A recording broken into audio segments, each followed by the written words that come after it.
الله الرحمن الرحيم. مساكم الله بالخير مرة ثانية. يقول: يا الله يلي لك تصوم الناس وتغيم الصلاة، يا الخالق الرازق جليل الملك رب العالمين، أسألك يا ربي توجهني على خير اتجاه، وعني على جزر القصايد يا قوية ويا معين. أخبر بها يوسف ما دام منه على قيد الحياة، وأقول له عن حزن قلب وفقد أخ ودمع عين. أسألك يلي لا إله إلا أنت ما غيرك إله، ترحم خويي يلا وتجبر عز القلب الحزين.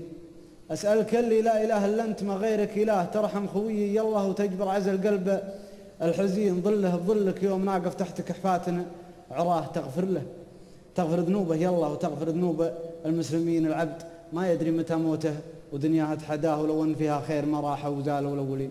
سلامتكم. صح لسانك.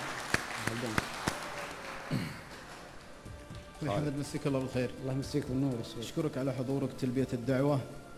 عن النص طبعا في مجمله تحيتك للنص توجه للمولى سبحانه وتعالى، وسؤاله خير التوجيه لك ويعينك على والهامك الجزل من القصيد اللي ترضي به صاحبك يوسف.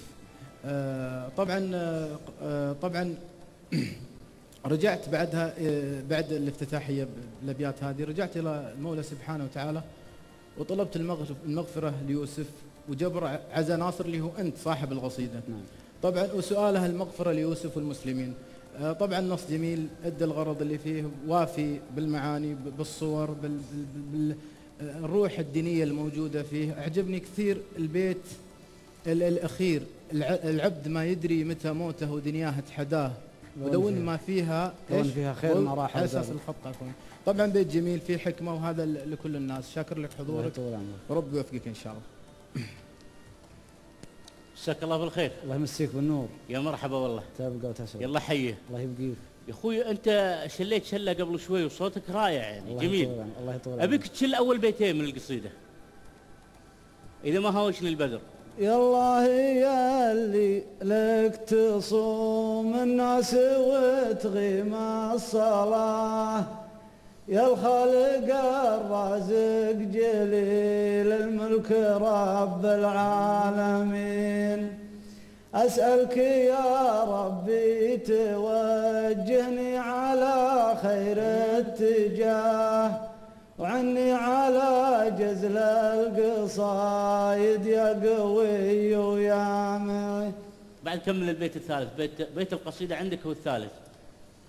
أخبر بها يوسف ما دام انه على قيد الحياة، وأقول له عن حزن قلب وفقد أخ ودمع عين. الله.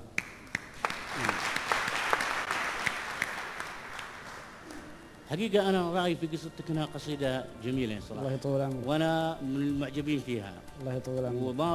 وافية صوتك جميل وشلتك رائع، وأنت شاعر لك جميل. ما لك خل عنك جميل يا أخي. أجمل.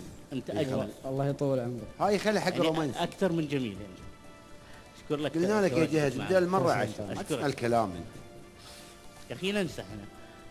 مسموح. حمد قصيدتك رائعة.